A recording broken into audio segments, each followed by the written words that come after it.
Okay, it's 2 past whatever time it is where you are. My name is Atle Fredheim, and I am I'm so lucky to be the moderator of this session today.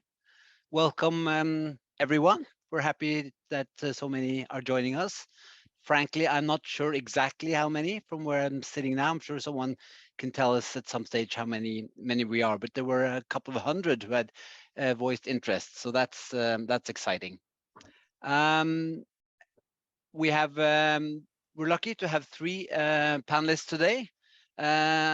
One thing I'll state right away, which is not optimal, is that we realize that we're an all-male panel, which is not the way we would, like it to be, but that's the way it came out today. But hopefully not next time.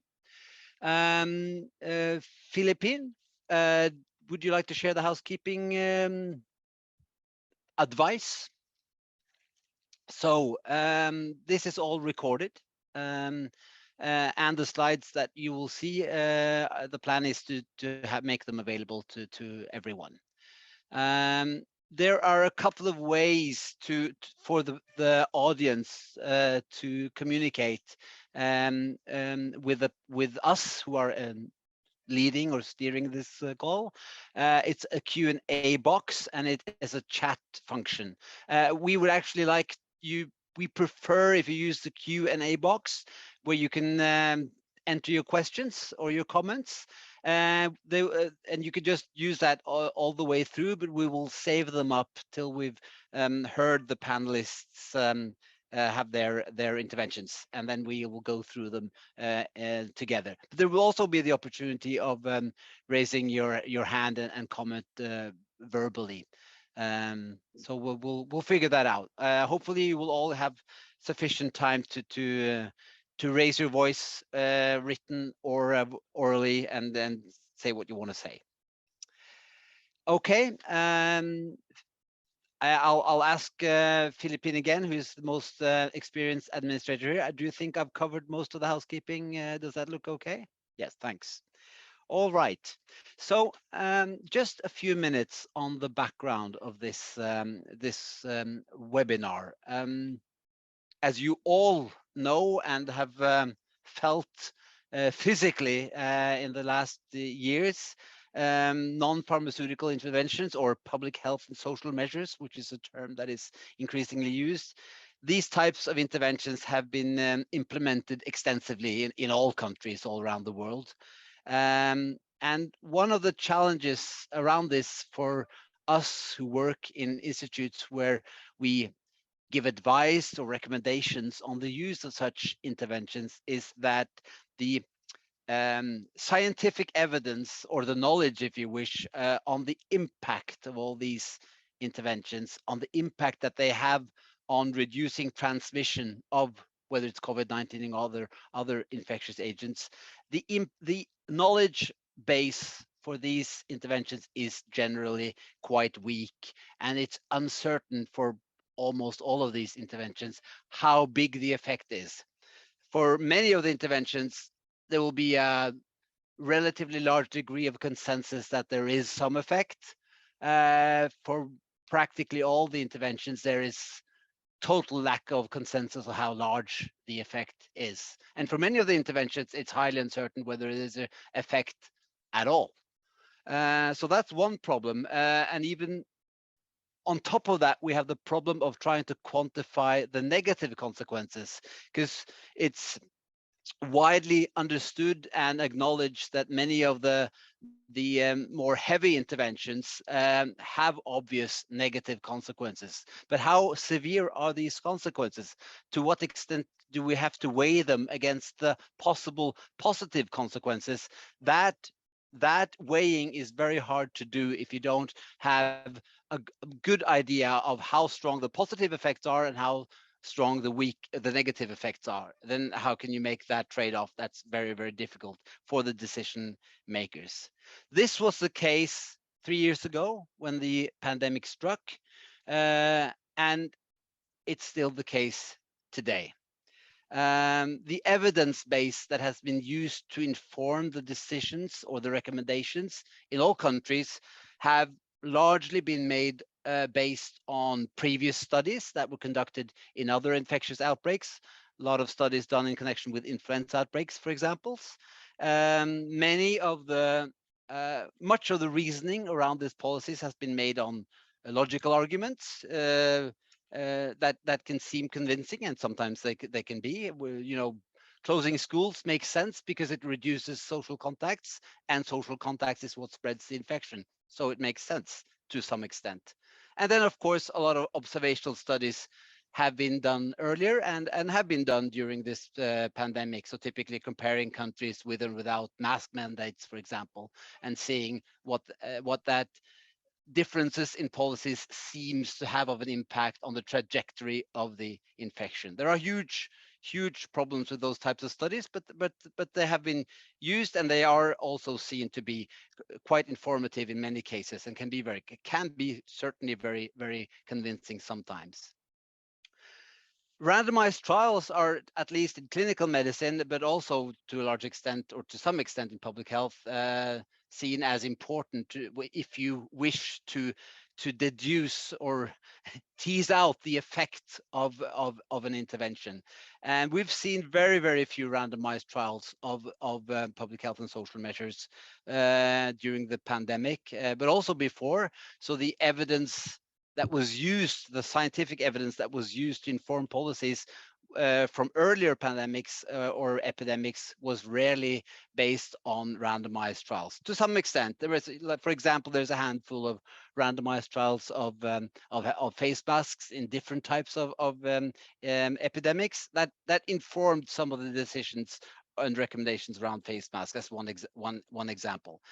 It is interesting and striking to compare the massive effort that was done in vaccinology and in clinical medicine, in pharmaceuticals during the pandemic, where there's been conducted thousands of trials, probably 2,000, 3,000 or 4,000 trials of pharmaceuticals and vaccines during the last 3 years on COVID related. If you do the same housekeeping exercise for public health and social measures, public health measures, you will end up with a small handful. A striking difference, dramatic difference that has its explanation, but it definitely represents, I think many would agree, a big problem for decision makers who obviously would like to inform their decisions based on the best available evidence, whatever that may be. And probably one of the explanations why so many countries, even neighboring countries, have opted for quite different approaches during the COVID pandemic, probably one of the main explanations is that there is so much uncertainty about the different interventions that it's natural that decision makers decide differently, because it's not obvious what the most sensible approach is when you don't have convincing evidence. So the big question and the background for this whole seminar is, what can we do as a community, as a scientific community, and specifically as national public health institutes? What can we do to contribute to production of more and better evidence around public health and social measures? And specifically, how can we contribute to running more randomized trials in this field? And to what extent are the national institutes responsible, or should be responsible, for doing this? Or is this in the realm of universities or other agencies? So these are the things that we're grappling with in many countries now. And we would our hope is that this webinar would stimulate to a debate on who is responsible for carrying out such studies, and what is the role of the national institutes to contribute to more randomized trials of public health and social measures. We have three guys who have stepped up and are willing to present some viewpoints and reflections around this. Big thank you to you. And the first one is Charbel El Bsharawi. He is the head of evidence-based public health at the Center of International Health Protection at the Robert Koch Institute in Germany, and a global health scientist over 16 years, and has a wide international experience. And without bragging more about all the things you've done, Charbel, I'll give you the floor. Thanks a lot. Thank you, Atlet. Thank you for the kind introduction, and I'm going to try to share my screen. It would be great if someone just lets me know if you can see it in presentation mode. Yes. Perfect. Thank you so much. So thank you for the introduction, but also thank you for how you introduced the topic. And I'm gonna dig right to it in a second. So my name is Charbel, and I head the evidence-based public health at the Center for International Health Protection. So I want to explain a little, basically, up to this moment, the Robert Koch Institute is a national public health institute in Germany. And within that institute, there are different departments. One of them is this is a German abbreviation of Center for International Health Protection. And within that, we have one unit specifically for international health research. This is ZIG2, or evidence-based public health.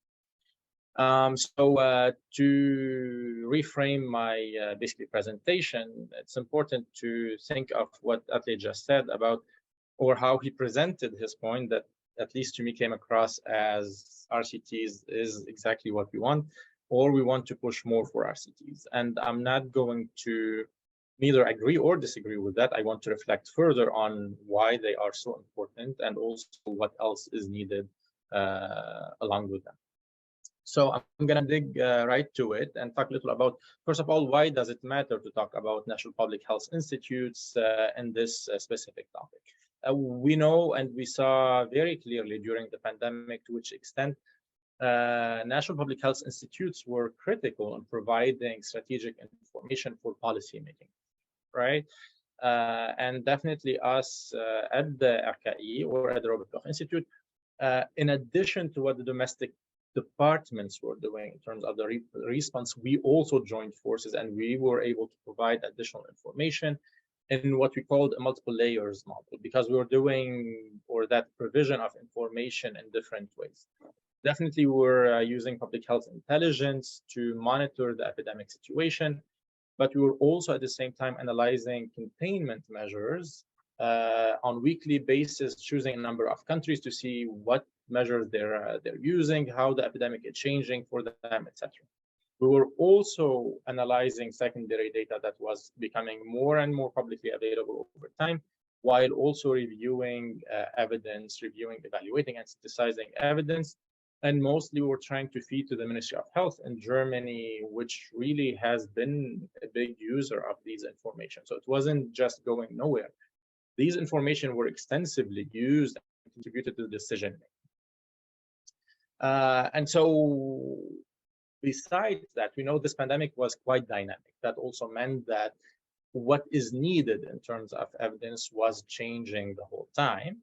And that also meant that we needed that model of multiple layers. So I'm going to use two examples of things we've done, first with secondary data analysis, and second with evidence review, to showcase how we've done it, but also why that was not enough, or how contextualize basically the need for additional methods. So using secondary data analysis and evidence review, we focused a lot on measuring the effectiveness, but also the comparative effectiveness of NPIs, or social measures between each other in response to the pandemic. So the first example I'm going to use is we've analyzed basically data on data, basically on the number of cases of COVID-19 in the OECD countries. We just selected OECDs, just thinking that at the beginning that probably would have the most reliable data in terms of number of cases. And so we focused there. So we looked at almost all the NPIs and tried to measure their impact on the number of cases. We used the quite known, I think, policy trackers like the Oxford one, and we attempted, in fact, several methods or modeling strategies to try to get the most useful models. So thinking about basically how countries implemented the NPIs, you can see here 4 clusters. So the one on the very top, you see many countries for most of the NPIs starting from the very beginning, very high intensity, continuing with high intensity. And then you have those that had split in the middle between high intensity, low intensity throughout the pandemic, or up to basically April 21. And then you have on the bottom, you can split them into those that start, very high and then decrease, or very low and then decrease, etc.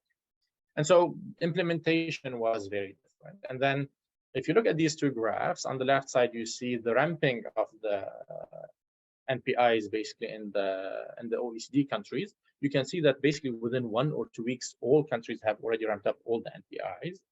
In parallel, lagged by 2 weeks, you see how the number of cases immediately dropped, right? And so if you look at what worked during that first wave, these were the numbers for the first wave. We see that restriction on gatherings, work closing requirements, school closing requirements, mask wearing requirements, and basically the volume of testing were all predictors or affected the number of cases in a way quite significant. But things did not go the same way for the second wave, right? And here we saw a different basically result on the right side when it comes to the number of cases. And in fact, you see that drop is even lower than basically where it had already dropped in the first wave.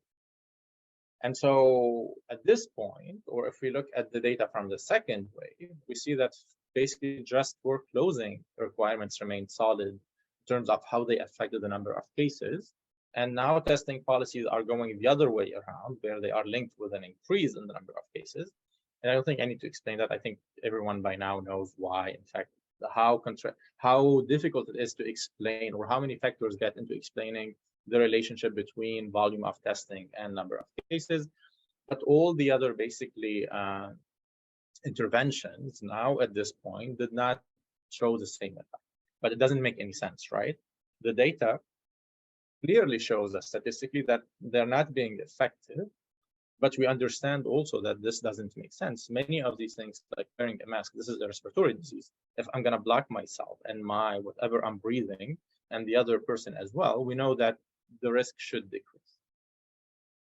So the second example I'm going to use is now not analysis of data, but a systematic review. So we looked at about 34 papers that compared at least 2 NPIs to each other in terms of affecting the pandemic. On the right side, you see a heat map of how basically they go from the most effective to the least effective, and 3 different categories of outcomes for the pandemic: reproduction number, growth rate, and incidence-related indicators. And what we saw this time is that, first of all, school closing, work closing, public event bans were very effective interventions if we look at synthesis of evidence. But also public information campaigns, mask wearing requirements were to a certain extent effective interventions, but we couldn't find evidence on the effectiveness of the other measures such as transport closures, testing strategies, contact tracing, isolation, and quarantine. And here, for example, contact tracing is a very controversial point, right? Because it's one of the first, if you want, activities that public health institutions would do in response to a epidemic. And we did publish, in fact, very recently, another systematic review. We did focus specifically on contact tracing. And what we get out of that is the complexity of how things work in contact tracing.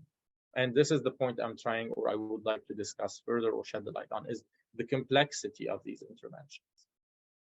And so what's the role of National Public Health Institutes in all of this? So as I had started at the beginning, we're really meant to provide strategic information that contribute to decision making by policymakers during public health emergencies specifically. And in the fall of last year, we did 2 systematic reviews or 2 evidence reviews along or to accompany the new Pact for Pandemic Readiness in the G7. And one of them was specifically focused on public health emergency workforce. And what we see, in fact, in the data or in the evidence is the limited capacity and the limited availability of public health emergency workforce. So what does that mean, in fact, when we have a public health emergency? We have basically a lot of people being involved based on availability much more than competence. So if we think of that, we have to think about, if we want to actually focus on the research, what can we do? And then if we want to think in terms of what type of research we're doing, what can we do? And we also know that during emergencies, research remains a priority, right? It is prioritized, but just what Atli just said, I'm going to show in a second, is funding starts targeting the magic solution. So we want to think of pills or treatment and vaccinations.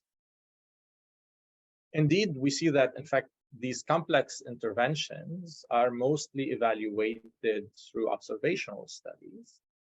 By about 18 months through the pandemic, one systematic review shows us that while there are more than 4,000 pharmaceutical interventions being evaluated through RCTs, there are barely 41 looking at NPIs. So there is this lack of equilibrium, let's say, between the two.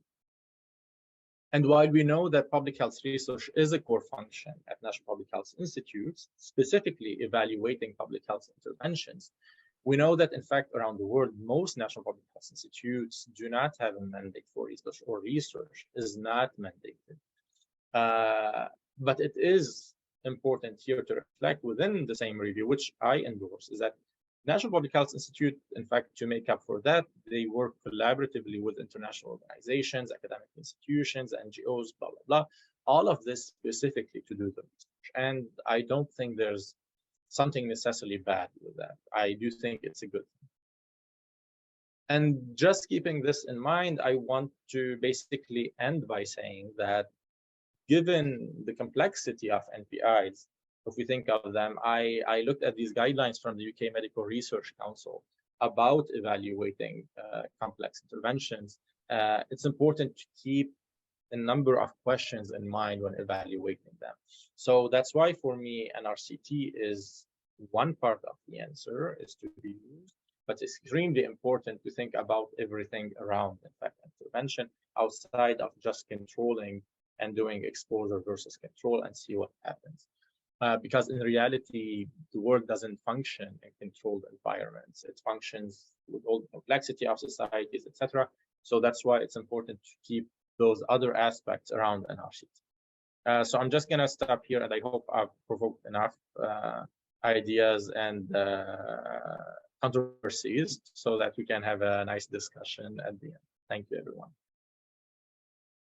Thanks a lot, Charbel. Thank you very, very much. I hope you provoked too, so we can have a discussion. But first, the two other panelists.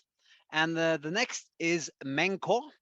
He is a professor and the National Director of the Health Protection and Screening Service and the Executive Medical Director for Public Health Wales. During the COVID pandemic, Meng was involved in the national response as a National Incident Director for Public Health England. So he should know what he's talking about, but we'll see. So the floor is yours, Meng. Oh, thank you very much, Otla. So I'm going to follow on from Charbel with some very common themes, actually, and I think by the end of the session, we'll probably have some consensus around some of this. My starting point was to reflect on the experience that we had around COVID, but I know that what we're here to discuss is actually about future-proofing our thinking to understand, well, what we're going to do in future pandemics of this size and scale. So I've tried to think about, well, how do we fill the void in the absence of RCTs? And is there a void, actually? And ask the question, are RCTs the gold standard in complex interventions like this, which Charbel has partly answered already?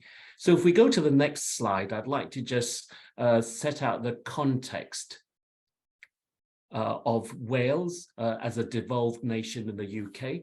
We have a population of 3.1 million, and the Welsh government was formally established in 1999. So already a 24-year history of Welsh government providing health services as a devolved function from the United Kingdom. And in 21-22, just to give you a size of the scale of the delivery, we had a £9.6 billion budget for health and social services. And the NHS in Wales comprises 7 health board areas that you can see in the coloured map. And there are also 3 NHS trusts, of which Public Health Wales is one, alongside the Ambulance Service Trust. And I think it's really important to understand the context so that, you know, you can appreciate where Wales is coming from in the United Kingdom context, where there is a UK government that was also making decisions around measures largely applicable to England. So the next slide just gives you a snapshot of where it started becoming an issue for us in Wales. And fairly late on the 28th of February in 2020, our Chief Medical Officer, Sir Frank Atherton, announced the first case of COVID in Wales. And that set the tone for the response going forward. So in the next slide, what we put forward was a policy and strategic response where we very quickly established a framework for what we called test, trace, and protect. And we set out the details of how we might do that in Wales. And one of the most important things we did in Wales was to have local contact tracing teams that was connected with the community to improve the uptake of contact tracing. And we also implemented at scale the testing for COVID and genomic sequencing. And in fact, PENGU, our pathogen genomics unit, has been one of the top 10 reports to GISAID in terms of the numbers of sequences.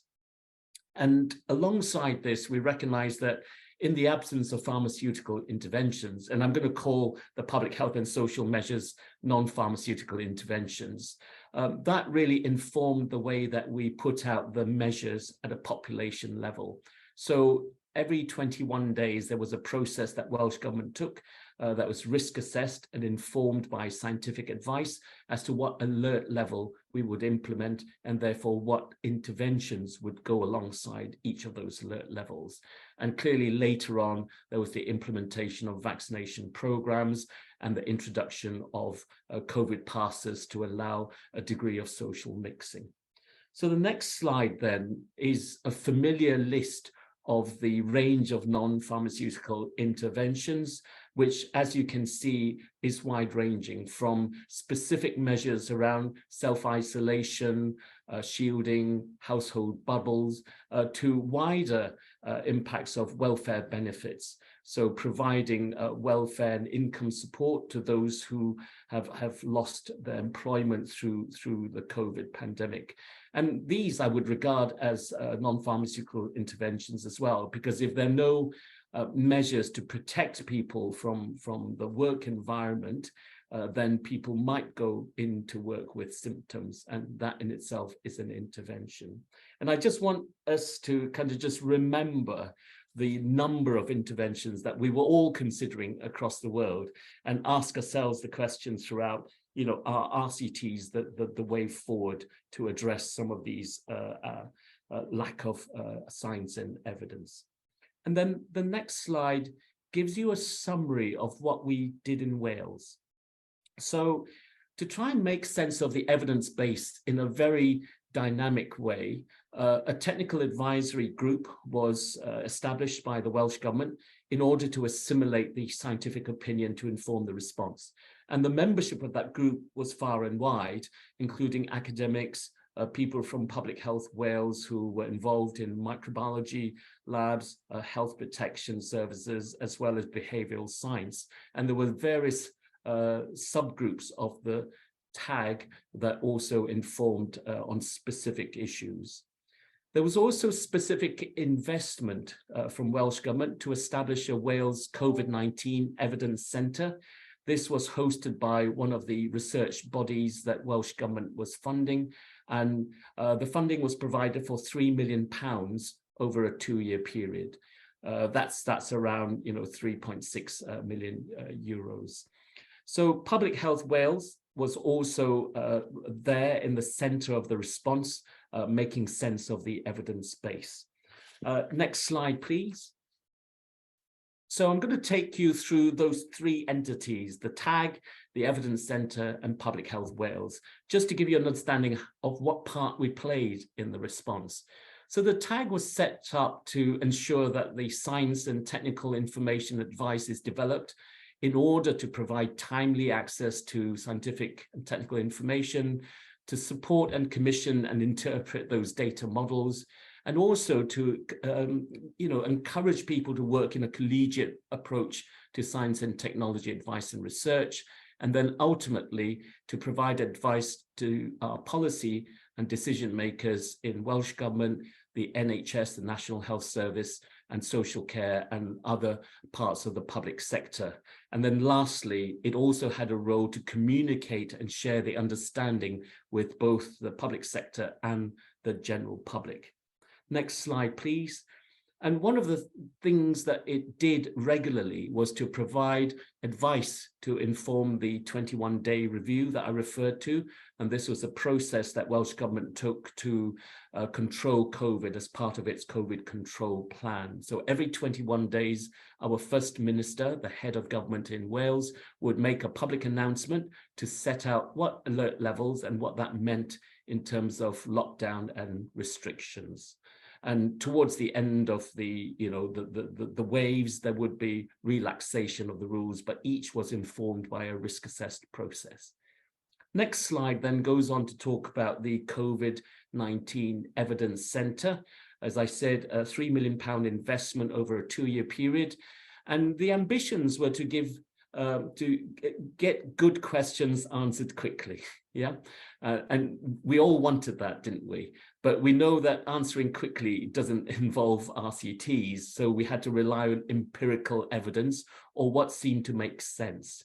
And the ambitions were also to help ensure that the health and wider needs are met. So it wasn't just a health focus. And if you go back one slide, please. And some of it was about collaborating with other organizations so that we can prioritize questions that are answerable from the research evidence. And the input into the technical advisory group as well that I mentioned earlier. Next slide sets out the work plan that the COVID Evidence Centre provided.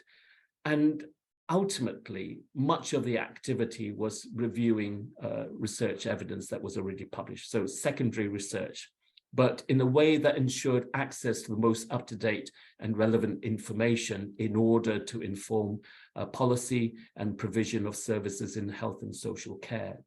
Now, when you look at the website, and the link is in the previous slide, it shows that the funded projects were very small in terms of the level of funding, so a maximum of £80,000. And when you look at the funding provided, it was largely for surveys, focus groups, comparative reviews, clinical research, and also qualitative studies. None of these were RCTs. Even to this day, these funded projects continue to be undertaken. Then the next slide is the last of the triumvirate, if you like, which is what role Public Health Wales had. So Public Health Wales is the National Public Health Institute for Wales. It's a statutory organisation embedded within the National Health Service. And we have a statutory role set out in legislation in order to undertake and commission research for health protection and also population screening. And we also have a statutory role to collaborate with other emergency responders under our Civil Contingencies Act 2004. The detail on the right is the establishment order that sets out the 4 specific legislative measures for Public Health Wales, which underpins the work that we do. And when you look into the detail, it's very high level, but overarching is the ambition to commission and undertake research. Now, clearly, when you look at the next slide, when you're also responding to the pandemic, and when your workforce is largely focused on, developing the frameworks and the protocols for our response, and also working with our stakeholders at the local level to respond to incidents and outbreaks, they're going to be consumed by that activity. So that research, where primary research isn't our business as usual on the whole, it doesn't become a priority. So our ability to undertake research was very much limited because of the response that we were part of as well. However, our ability to commission research could have been strengthened, and that's possibly something we might learn better going forward. So what research did we undertake during the response? Well, we did have population surveys of attitudes and behaviors. So we were testing, what actions people might take should they develop symptoms, and trying to understand that in order to inform our risk assessment and our interventions. And that enabled to modify our communications and also help Welsh Government calibrate some of the interventions around testing strategies or self-isolation advice, etc. And we also did some modeling of, the impact of reducing the self-isolation period. And you will remember in the wake of Omicron, as the numbers were dying down, we took the opportunity to review the number of days that people would be required to self-isolate. And through a risk-assessed approach and the use of lateral flow tests, we were able to reduce that from 7 days to 5, and then most recently to a shorter time period, but supported by testing. And what we did on an ongoing basis was also to keep in touch with the evidence base in order that we informed the expert advice that we gave to our Chief Medical Officer. So to date, I think we've got 33 advice notes that we sent and shared with the Chief Medical Officer. Most of the time we were commissioned to provide that advice, and that was based on evidence. And we did one actually to inform how we might implement non-pharmaceutical interventions in a COVID urgent scenario when there was a surge of new cases, particularly owing to a variant of concern. And obviously we carried out observational and epidemiological studies as well. And when there was an exceedance in one of our areas, and also in response to the SAGE, the scientific advice group set up in the UK, to undertake a circuit breaker, Wales actually took that forward and implemented a circuit breaker. And through an observational study, we were able to recommend the duration and the extent of such a circuit breaker for it to be effective. And as it was, the circuit breaker was only applied for a short period, shorter than we had recommended. And therefore we did see a downturn in the cases, but then a slight uptick when those measures were lifted. So I'm getting to the end of my presentation, and I want to finish off with a discussion slide in the next slide, please. And it's just to ask ourselves to reflect on the hierarchy of evidence. Now, is it still true that the RCT is the gold standard in the context of a pandemic when the evidence base is fast emerging? Is there an opportunity cost for us to undertake a very well-designed RCT? Although the comparison has been made by Charbel that the numbers of RCTs for non-pharmaceutical interventions compared with pharmaceutical interventions is disproportionate. However, how might we design an RCT? And how might we prepare ourselves to implement an RCT should this arise in the future? And I think we could probably undertake some work to identify what the framework would be for an RCT, perhaps a multi-center RCT, on key things that are amenable to such an approach, on things that we think will impact on the control of the outbreak. In terms of the responsibility for the conduct of RCTs in Wales, I think this is still open to interpretation. As you see, there were 3 entities that could have undertaken RCTs, but none of us did. So I think academic institutions do play a leadership role, but we do need to start developing that capacity and some principles of engagement well in advance of the next pandemic. So I think this idea of a Centre for Pandemic Preparedness is something that we've talked about in the UK, was announced at the G7 summit by Boris Johnson as a commitment for us. And we're starting to think about how we might establish such a centre. And I think there will be a role for that entity to commission RCTs. And then in terms of what our role in Public Health Wales is, well, we will continue to contribute and advocate for more RCTs, but we need to be clear what sort of RCTs and what sort of interventions would be amenable to this level of scrutiny and interrogation from a science point of view.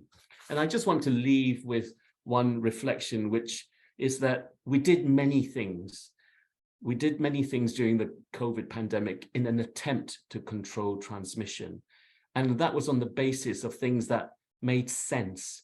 However, sometimes they didn't make science. So I wanted to leave people with that thought, and thank you for listening, and I'll hand you back to the chair. Thanks, Arthur. Thank you very much indeed, Meng. Thank you.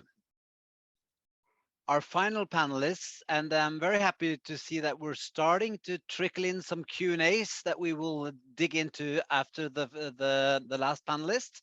But first, Henrik Ullum, he is the CEO of SSI in Denmark, has been that for 2 years or a bit more. So he has the overall responsibility for running SSI in Denmark. He's also invited here, maybe even more, because he has perhaps as one of the few in the here today actually been involved in running at least one randomized trial during the pandemic. So I expect him to say that it is possible at least, or maybe he won't. We'll see. The floor is yours, Henrik. Thank you very much, and thank you for that kind introduction. I'll try to share my screen here. So we can do like this.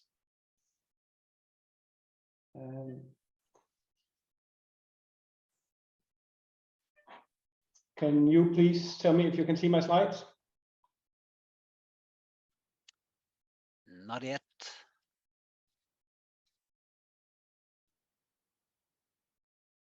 I did exactly the same thing as I did when we practiced this a few minutes ago. Am I, by the organizer, allowed to show slides? Yes, you should be able to share your screen. I'll try it again.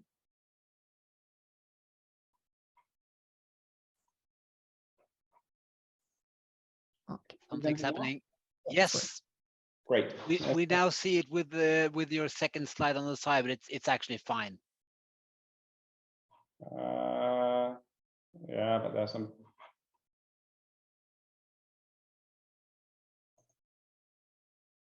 We will see your notes, so if you have something very private. And some of these notes does not make. They will kind of.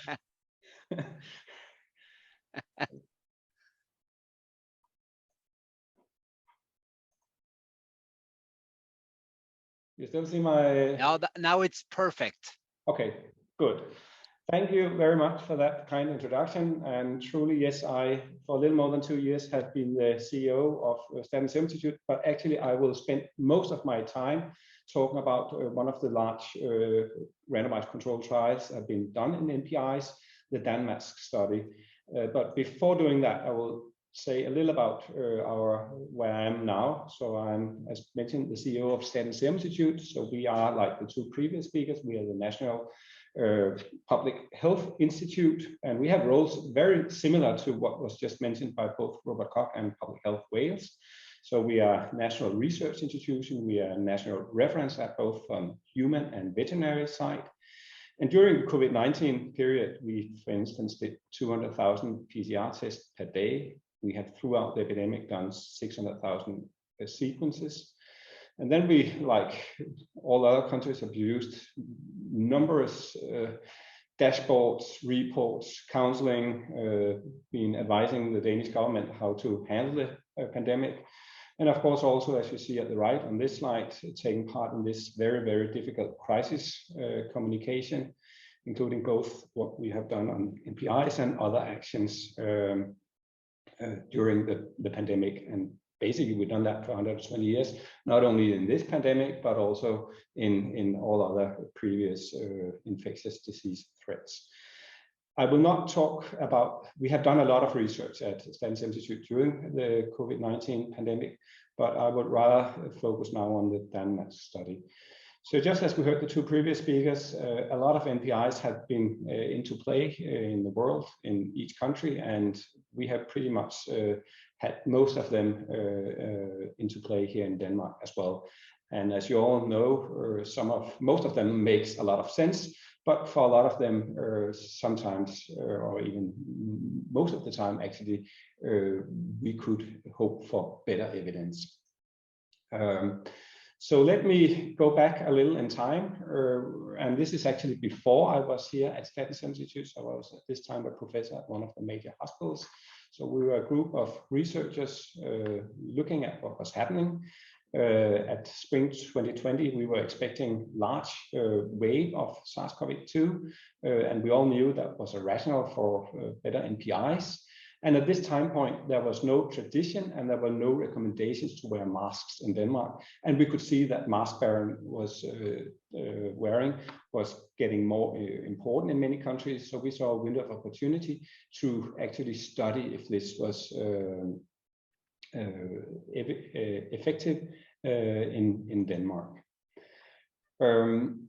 And I can be honest, I will in this talk argue very much that we should be better with all the difficulties given. We should be better at making randomized controlled trials, and I'll come back to some of the reasons for that. But you can imagine the time point. The time was chaotic. We were in the middle of something unexpected, something urgent. We were fearing that our hospital system where we all work was about to break down, and everything needed to happen very fast. So for the funding, we could not go through usual sources. So we needed to talk to one particular fund that could release some money. We needed to get staff fast, and you can see at the right, you can see we had a group of medical students doing a lot of the work. They were very motivated to this. We had lack of all equipment we needed to do the study, and that was actually we purchased masks, and we also purchased reagents both for PCR testing and for antibody testing. But even when we purchased that, that was not enough, because when the hospital system realized, well, we had masks, but they didn't have masks for the staff, we actually had to delay the study because these masks that we had purchased, they were needed for the staff. So that actually delayed the study. Another obvious issue was the size of the study, and with a given amount of support, we could only have a certain size of that study. And of course, that also influenced what is a realistic power that you could achieve. And the power of the study was designed so we could show a reduction of 50% in mask-bearing group versus the control group. And you can say that's a quite optimistic, at least in hindsight, that's a quite optimistic power assumption. Similarly, as you all know, studying COVID-19 is difficult because a lot of the infections are maybe asymptomatic. So we used serology, we used self-test serology. This is not perfect. There was false positives, false negatives, the risk of lay people not being good at reading these tests.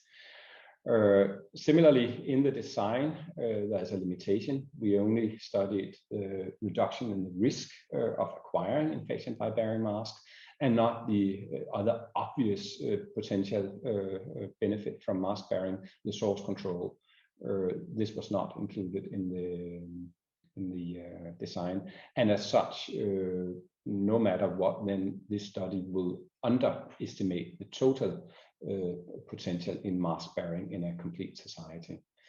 And then, of course, you can imagine authority approvals. This is something that usually takes months or even years in Denmark, but we needed to press very, very hard forward to this bureaucracy to get this solved in weeks. So this was in the design phase. In the execution phase, it was difficult to recruit participants. And that was actually because at this time, it was really, really unusual to wear masks in the public space in Denmark. Since also part of the handling, there was a lack of masks in the medical field, and therefore it was actually even a little difficult for participants to wear these masks, because then they would fear that, okay, did I buy mask for myself, which should have been worn by a nurse or a doctor at the hospital. So that was not so easy for the participants. And then also actually the way the epidemic turned out in Denmark, as well as in the rest of Europe at least, we had a declining epidemic, and you can see the epi curve at the right. This is epi curve of clinical cases. The reason why I show clinical cases is that they are less prone to bias by the testing activity than PCR epi curve. Okay, so how did we do the study? So basically, it was complete standard randomized controlled trial with a mask group and a control group, and for both groups they were supposed to have more than 3 hours daily activity outside their home, and both groups were informed to follow authority guidance at all times. And then the intervention group was asked to carry surgical masks when they were outside home. And then for endpoints, they, at the end of follow-up period of 1 month, they were antibody tested. That was a self-test. Then they self-swapped for PCR. And if they had had symptoms throughout the follow-up period, they also self-swapped for SARS-CoV-2 PCR during the follow-up. And then for statistical analysis, positive PCR or positive antibody test was grouped together. And I can say that the antibody tests were the output that gave the most statistical power. At the end of a long journey, the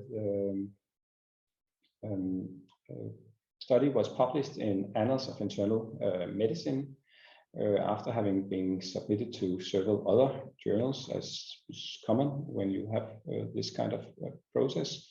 But in this case, that actually caused some particular problems, which I will come back to. So just to sum up what came out of the study, so we randomized 6,000 participants as planned, and a little more than 4,000 fulfilled. And basically, we saw there was no statistical difference between the two groups. However, if you look at the actual numbers, in the control group, 1.8% had signs of being infected at some time point, and compared to the intervention group, whereas 2.1%. So in point difference, that's 0.3%, and in odds ratio, 0.82, so around 20% reduction, but far from being significant. So formally reported as a negative result. The period after finishing the study and until publishing was honestly a very, very difficult period. So as mentioned, the paper was submitted to several journals and for various reasons not accepted, and then resubmitted. And then at some time point, one of the authors was asked in written by a foreign person this question: when will the Denmark study be published? And this co-author answered, the study will be published when there is a journal that is brave enough. And looking back at that, that's probably not the wisest answers to give for that question, because for one, basically the answer, so to say, reveals the results of the study, and secondly, this was bad timing. The whole world was discussing the use of masking. Many countries, governments, scientists were fighting hard to persuade people to use masks. And even worse, as you see at the right, at exactly this time, we were at the final part of the American presidential election, and this also became a very, very tense political issue in the States, and so did our study. So a lot of people felt that the rejection of our paper was a political act and not a scientific act. We were in this period met with a very, very strong pressure to release our data to a preprint server. However, we were reluctant to do that because then because it was already in review, and then we would risk that it would be kind of two parallel discussions and two parallel versions of this paper out in the open. So these are just examples. This is a Danish paper saying that our study was complete rubbish, and a little more detailed discussion here at the right, where actually I can see you actually defended our research here at this paper at the right. And basically, when we were asked, we kept saying, well, and I think that's a very important lesson. It's never one study that gives the full picture of a situation. You always need to read the complete literature when deciding on important medical decisions, and that goes for pandemic and NPHIs, but it goes actually for all medical examples. Just before summing up and ending my talk, I'll just show you a very, very recent example. This is an example just published in Lancet. It's an example where we have used nudging in our invitation to Danish flu vaccination. And basically, this shows that if people get explained by these standard digital invitation to the influenza vaccination, that if they are explained that this can help against cardiovascular diseases, or if they are sent a reminder invitation, that can increase the support of the vaccination activity. So this is just another example of practical research on how we deal with infectious diseases. So my conclusion is that, and maybe this is a little controversy, so that's a good starting point for discussion to the two previous speakers. That is that medical history is rich in unjustified intervention, and we always need to perform research with clinical relevant endpoints. We need to realize that observational data are often biased, and I say that although that here at Stanford Institute we love our observational data because you know that Denmark is very, very rich in these data, but there are biases.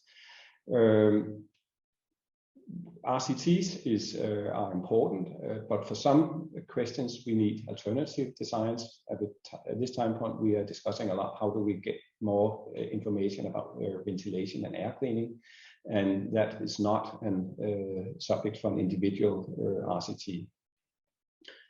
And just repeating, medical decision must be based on the combined evidence and not on single studies. And then on the other hand, lack of perfect evidence should not prevent action in acute crisis. And I think we all felt that during the COVID-19. But then that being said, if action is needed, we should launch initiatives to verify the efficacy of intervention. And lastly, acuteness should not change the general scientific or clinical methods. Thank you very much for listening. And again, word over to you, Ivan. Thank you very, very much, Henrik. We have 5 questions in our inbox for the Q&As that we will go through. But I'm inspired, and since I have this powerful position of being the moderator, I'm tempted to ask the 3 panelists a question or a couple of questions that you've all touched upon. You all seem to agree that there is a space, a room for conducting randomized trials of non-pharmaceutical interventions. But it's not clear from what I hear, and I agree that it's unclear, what types of NPIs are amenable, I think is the word you want to use for this type of scrutiny. So is it possible to conduct randomized trials of ... Now, closing borders, I think we agree that's difficult to randomize. That would be a UN randomized trial of countries, which has never happened and is not likely to take place ever. Face masks, I see that there are debates about the usefulness of randomized trials of face masks. We're actually running one right now, so we believe it has a value, but it's debatable. And then there is the issue of when could you, so there's a question of what kind of interventions could be relevant to do randomized trials on. And then there's the question of when is it relevant to conduct the trials? Should we do them, prepare for them and do them when the big crisis returns? Or should we try to run them also in peacetime or relative peacetime? For example, during influenza pandemics, how informative are results from trials during influenza pandemics when the new crisis strikes? That's an open question. And finally, clinically relevant outcome or clinically relevant endpoints, Henrik mentioned. What are they? Right now, it's practically not possible in any way, I think, to use COVID-19 as a useful endpoint in a less than 1 million population of a trial. So is it okay to do like we're doing right now, which is debatable, simply comparing the incidence of respiratory infection based on self-reported symptoms? Or is that just not good enough or not applicable for future situations? So just a few thoughts to try to push you guys into sharing perhaps some ideas or immediate thoughts on, okay, if we can do randomized trials, what would they look like? And okay, I know I came a bit off guard on you, but I see that Charbel already has his hands up, so that's perfect. Charbel. And in fact, Henrik had his hand up before I did. So Henrik, if you'd like to come in first. Oh yeah, sorry, I didn't see his hand. Sorry. Okay, thank you, Charbel. Henrik. Well, first of all, the question if we should perform these kind of studies, yeah, I think it's clear from my talk. I think we should, but also you can hear from my talk, there's a lot of difficulties doing that, and I think what we should do two things, and I think we should do both of the two things you asked initially. We should do as much research as we can in peacetime, because after all, that's easier, and it's and we don't have, then it's easier simply to persuade the politicians, and it's easier to do that without compromising the handling of a big crisis. That being said, we should also have playbooks of operational research that should be ready to roll out once new important epidemics or pandemics or outbreaks occur.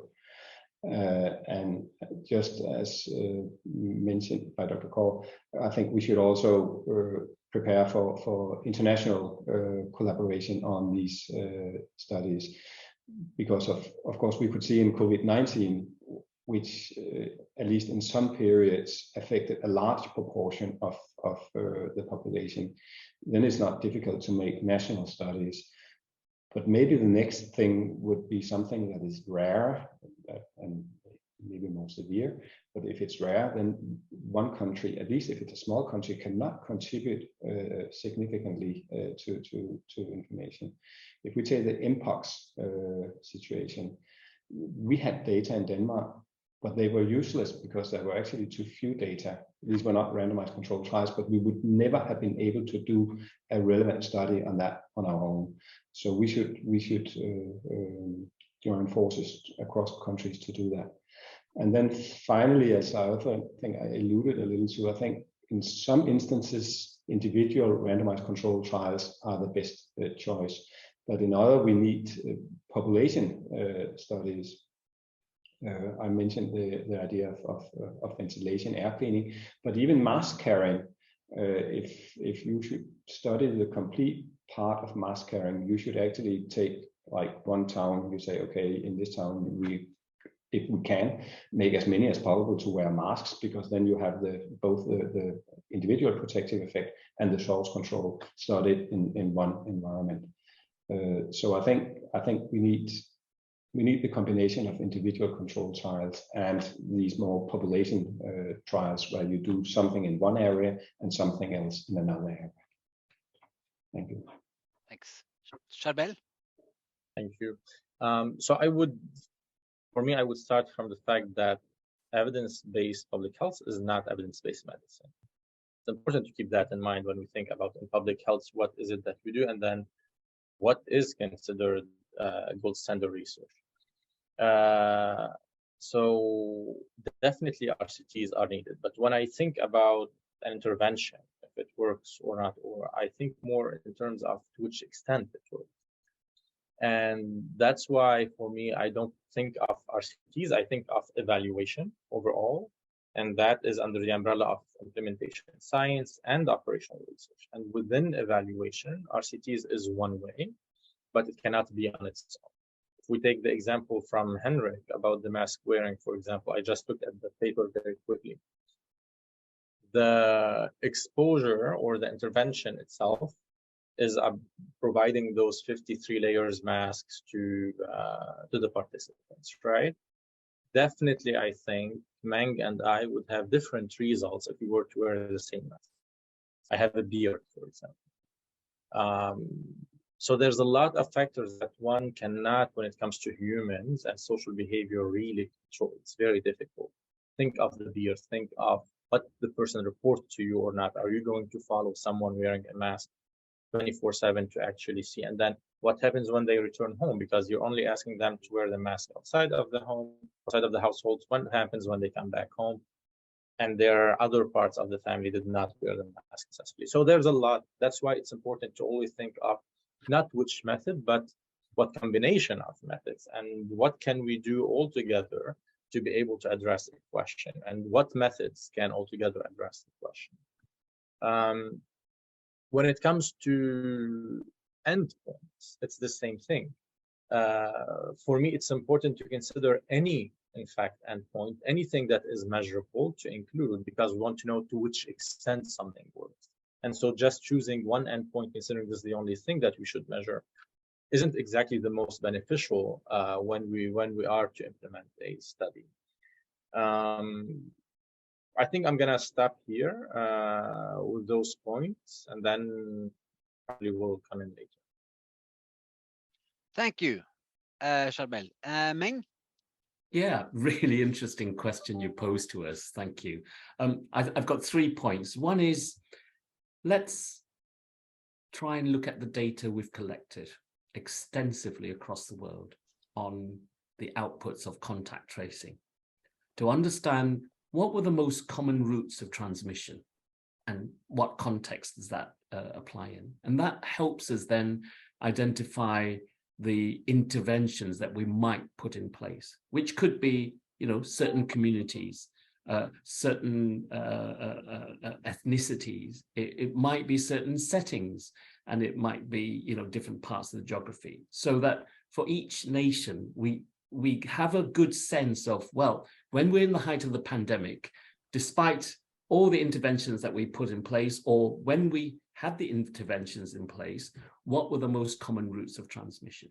Because I think, to identify that common route of transmission allows us to then start establishing what our understanding is of the interventions that we might want to put in place. And I think the second point is to bring together our greatest and the best scientists to establish a think tank, to map out all the interventions, map out all those common routes of transmission, and for each of those, seek a consensus about whether RCT is the way forward or another study design might be the way forward, should we have the same scenario in the future. And that allows us to plan for the next pandemic and prepare so that we can consider, and Jill's put it in the Q&A, something about ethics, so that we can consider well in advance what ethical framework we're operating on. And should we be operating outside the acceptable ethical framework in peacetime? Might we need to put in special legislation so that we can circumvent those ethical concerns? Because there will be ethical issues, but we don't want to have to deal with those at the time of the crisis, because that delays our science and quest for the truth. So the last thing I would end up saying is that, you know, size really does matter. We've got a sample of 6,000 odd. The effect size was small, and it's no surprise that, it wasn't statistically significant. But if we ramp it up to, 6 million, might we have a different answer? And if we modify the study design, taking into account, Charbel's points about, different behaviors, etc., different communities, might we be able to stratify it so that we do get the answers that we hope for? So that's what I'm going to finish with, that actually preparing for the next one gives us the chance to take stock of our experience in the COVID pandemic. Thanks very, very much. I'm so keen to follow up on your comments, but I think it's unfair to the audience not to include them. And I'm very, very happy that we have some input in the Q&A post. And you mentioned Jill. Hi, Jill, if you're still on. You have a couple of comments / questions here. And the first, I think, is directly for you, Meng. For Wales, what was in place so that there was no political interference to provide scientific evidence to the public, as we experienced in the US, she says? Yeah, it's a different context, isn't it, in Wales? We had a very, very good and close working relationship with Welsh government. And at no stage did we believe that the advice that we gave, that the advice that was thought through in the technical advisory group was ignored by Welsh government, and therefore we didn't see it necessary to go out independently to provide that advice. So I think it's a slightly different context. Now, the difficulty would be, and we had a webinar in November that addressed this very point: how do you maintain scientific independence? And we learned that there are some institutions that are protected by statute that allows them and requires them to maintain scientific independence. But that sets up its own issues. In Wales, we don't have that legislative measure, but I do think that we never really experienced this in Wales to put us in a position where we have to assert ourselves and go out independently. The next question is also from Jill. Maybe I can challenge you, Henrik, to comment on that first.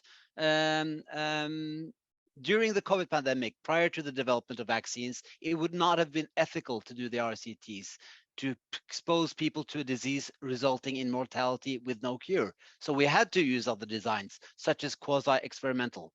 But you did exactly that, Henrik. How can you defend that ethically?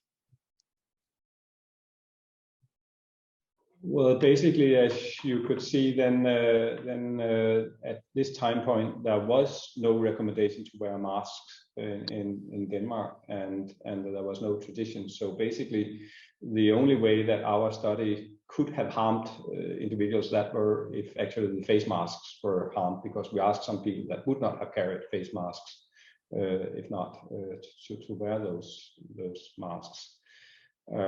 So in this instance, I think we were quite safe. If I should also comment on Jill's other question, this thing about the political and science, I think that was another very, very difficult part of this COVID-19 thing. We are, of course, also an independent scientific institute, but just the fact that you asked to stand on a press conference close to politicians in an area which has a lot of political tension to it, actually, at least in the public perceptions, starts to undermine at least some parts of the societies, their thoughts of your scientific independence, which is difficult for a public health institute. And I think this is worth consideration as well. Thanks. There was another comment from an anonymous attendee, actually on the same thing. So I'll skip that one. And then there was a comment, are we looking enough at the potential of found data? And the link goes to a report or a journal article reporting on data monitoring pedestrian flows. And I know that in many countries, I know a little bit from our own setting, that there was a lot of enthusiasm very early on in the pandemic on the use of telephone data and the use of credit cards and how people were moving. I'm not sure how much that was actually used. So it's a good point, perhaps. Perhaps I'm not sure how that could be used in randomized trials, but it probably could be used, for example, as an outcome to see if you can influence how much people move, how much people remain in their municipality, for example, that sort of thing. But if there are comments on that, please. I'm not sure if your hands are up or down or should be up, Henrik and Charbel. If it's up, okay, Charbel, you go. So I'm not trying to. So this hand was before the question about the previous point. So if you want me to answer the question, I will pass for now. Okay. No, sure. No, you don't. I was not going to push you to answer, and I'm not sure if someone wants to comment. That's fine. I will comment on that after. So, Charbel, did I misunderstand? Did you want to say something, or did you not want? Yes, but I wanted to go back to a previous point, if that's okay. So, sure, please. Yeah. So I wanted to go back to the point about which interventions do we RCT basically, and when. In public health, the way this is very cliche, obviously, but when your house is on fire, you take the first hose and you start putting the fire down, right? And that's why I think the best timing for an RCT is not exactly when things are in crisis time. And we should be smart about using peacetime, specifically things that are seasonal, like the flu, and use that, in fact, to test and do RCTs around NPHIs, so that by the time we have a crisis, we have better evidence on what to do. And while keeping in mind that not every time there is a pandemic or an epidemic, it's the same NPHIs that are needed, because we don't know. Basically, it's always a black swan. We don't know what to expect until it happens, and then say, oh yeah, we should have seen this happen, right? So this is what I would say in terms of when. And then when I want to decide on what to evaluate or what to RCT, obviously as much as possible, but given limited resources, given limited fundings, etc. One thing we've learned during this pandemic is that some things were more accepted than others. But what adds is also sometimes people were very reactive to what we consider to be basic public health or essential public health activities or functions, such as testing or contact tracing. So if it were up to me, when I am in the situation, I would look at these interventions or activities that are very essential and core to public health action. And we know as public health experts, they are needed. There's a function for that. But they are not necessarily very well accepted by the public, and they might have controversial, I think, results if we use observational data. So I think it's important to focus on these activities that are at the same time having, they are core to public health response. They can be less accepted by the public, and then they can show controversial results. So these I would focus on if I had to choose. Thank you. Thanks. Henrik, you wanted to comment, or you were willing to comment on the use of data? I will comment on both these two issues. So first on all these new data, we didn't publish those in scientific reports, but throughout the pandemic, we used mathematical models for predicting what we were expecting in the pandemic. And we use these activity data both to monitor the societal activity and to monitor when we, for instance, closed schools, asked people to work home. Okay, do we have less traffic? Do we have less people taking the metro in Copenhagen, less people crossing the big bridges connecting Denmark? less cell mobility data. So not part of RCTs, but they were used actively in our pandemic handling. And I think if you have NPIs that whether they are just implemented or if they are part of trials, you can actually monitor activity with those data. The data were clear enough. And just coming back to this timing of when you should do it, I agree with Javel that we should do whatever research we can do in peacetime. But sometimes we don't have that option. If we take the mpox outbreak this summer, and now looking back at it, if I ask you, okay, why did this mpox decline? Was that susceptible depletion? Was that changed behavior, or what role did vaccination play? I think we don't have clear answers to such quite simple questions. But if we had playbooks saying, okay, when we have a new outbreak of new diseases, we want to have these measures in place and study them in some kind of randomized trials, I think we could have clearer answers. But so we should study whatever we can in peacetime, but also have preparedness plans saying, okay, a part of pandemic or epidemic or outbreak preparedness, that is also to have study plans. Let's see now. I'll follow the order in the QSA. Some comments come in that are topical right now, but just to keep my mind sane, I'll just follow the order. But thank you, Henrik. I believe that we have discussed the ethical concerns of the mask, which is another question or comment here. And then there's a comment on a slightly different issue. Should we also not pay attention to participatory approaches, in particular during peaceful times? We need to build trustful relationships with the public. My hunch is that no one will disagree, but would someone like to say, anyone want to comment on that at all? Charbel, you turned your camera off. You didn't seem too keen. Well, yeah, did you put your hand up right now, Henrik? No, that was by mistake. Meng. Yeah, I think participation is something we should encourage, in peacetime and during pandemics. And I think now we've got lots of rich communities rich with health literacy, and I think now's the time to get people engaged and involved. But we need to have the right approaches, because some it may still be very sensitive issues.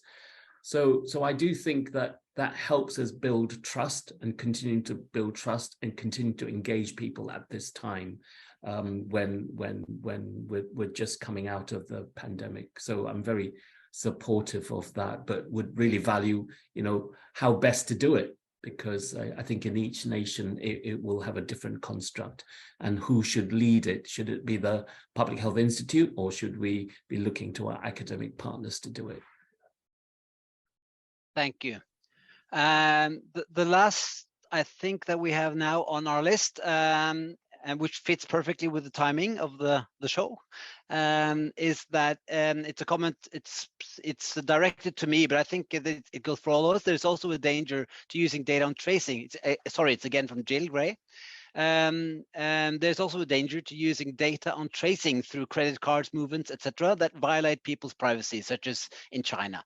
I expect that to be uncontroversial in this room as well. It's a major point. And I should also specify that we use data, mobile data, and all those types of data, just like in Norway, just like Henrik described from Denmark, in our models to monitor the situation. Not so much, as far as I know, to try to link it to the effects or the impact of different interventions, but a lot for monitoring of the situation. So that was certainly useful, at least in that sense. Probably also for some more observational studies on the effects of interventions. We only have 5 minutes, and I left, but I'm keen to challenge you on something that we already touched upon. I find it interesting and a bit difficult, the issue of ethics. Not ethics as such, but a big problem for many of the interventions in this area is that they are seen as unethical by some groups who are in their full right to see them as unethical to test in RCTs because they are convinced that they work or that they don't work. The big problem, face masks is a case in question. Clearly unethical to randomize to not wearing a mask if you're quite convinced that they are effective and protect you in important, significant ways. We had the same issue in Norway, and don't jump in your chairs, but we actually came very close to randomizing all the schools in Norway to closing or remaining open in the spring of 2020. Never happened. But one of the main reasons, or one of the reasons, was that the public would not accept that because they were divided. Half of the parents were convinced that their children should be in the school, and half of the parents were convinced that the children should stay at home, which in my mind is exactly when you need to do a randomized trial, but it creates some ethical challenges. So that is a big problem. But what about final quick responses from Meng, Henrik, and Charbel? You mentioned air filtration, Henrik, as an area where it might be difficult to do at least individual randomized trials. They are doing them in Bristol right now in nursing homes. They are placing air filter units in individual rooms and also in the common areas to test if this works. I'm not sure. So Bristol is very close to your place, Meng. I'm keen to hear where you think that might be amenable, and whether Henrik is ready to support that idea, and especially perhaps you, Charbel, because the Germans, you guys, you've spent I'm not sure how many billions of euros on ventilation and air filtration the last 1-2 years to combat COVID, not comparable to anyone in the world. You guys gone totally crazy on the ventilation area. So I guess you're convinced that this works, or how is that? Let's start with Meng. Yeah, I wasn't aware of that study in Bristol, so thank you for bringing it to my attention. I do think we can't operate outside the ethics framework, and I just clarified my position on that to Jill. What I'm much more keen on is that we circumvent some of the processes that might be enshrined in legislation, but we need to work with our ethics councils so that we can prepare and advance an ethical approach to any future RCTs. And I think that the thing that really does nail it for me is where there is an absence of good scientific evidence, then we probably do have a duty to undertake an RCT where it is amenable to such a thing. Now, in terms of filtration, I'm sure you could do an RCT, and you could probably do it under scientific methods in the first place, because you depend on exposure. If your outcome measure is infection, then you depend on the bugs to be around. Now, you can actually measure bugs in a scientific way without necessarily exposing people to it. So it's probably a stage process. You prove the principle that filtration removes bugs, okay? But then in terms of its intervention, where you've got people then involved, does it reduce it to extent that it reduces infection as well? So I think, a stage process sounds sensible, and I would think that's more cautious than going, 2 feet in. Thank you very much. My fault that we should end now, but Henrik, a sentence or two, and Charbel after that, if you want. Yeah, well, for the ventilation air cleaning thing, I'm glad to hear there is RCTs, and basically what I would suggest would be some kind of RCT, but just maybe not on the individual, but like institutions. So you do an intervention on a school and not on the neighboring school. However, that also have ethical difficulties. So I think perhaps the best idea would be to have some kind of intervention in all different areas. And these interventions could be in completely different spheres, saying, okay, we want to do something about health on a number of different schools. In this case, we want to try to see what can we do to reduce infections. In this case, we want to induce mental health. In this case, we want to increase physical health by more sports, and then simply compare it. Because if you have okay, my child is in the control group and the neighboring school, they're doing something more, that's also going to create a lot of trouble. So I think when you do these kind of things, you need to do goods for all participants, but maybe in different spheres. Thanks. Charbel? Thank you. So I'm going to be as quick as possible. I need to jump to another call. So I think we spend lots of time trying to inform the public or communicate science to the public, right? And I think it's important to also spend as much time or shifting, in fact, the paradigm to try to educate the public on how science works. And with that, I would go to my last point about one of the points that was raised in the Q&As is this is where, in fact, it's important to consider participatory approaches. And that's not only about research design and participating in research, but also, deciding on research, have the public decide with the scientific community about what should be studied, how to study that, to which extent, we can have populations and publics that is engaged and willing to participate. So I will leave it at that. Thank you so much. Thank you very much. Thank you all three panelists and to IANPHI for hosting this, and especially to the 50, 60, 70 participants who've listened and also taken part.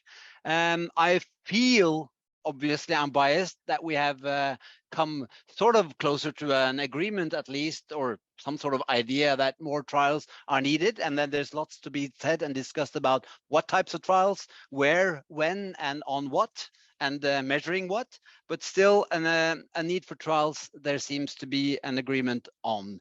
So thanks to all of you. I'm told finally to remind the participants that the recording and the slides will be made available by email and on the IANPHI website. Thank you all and have a good night.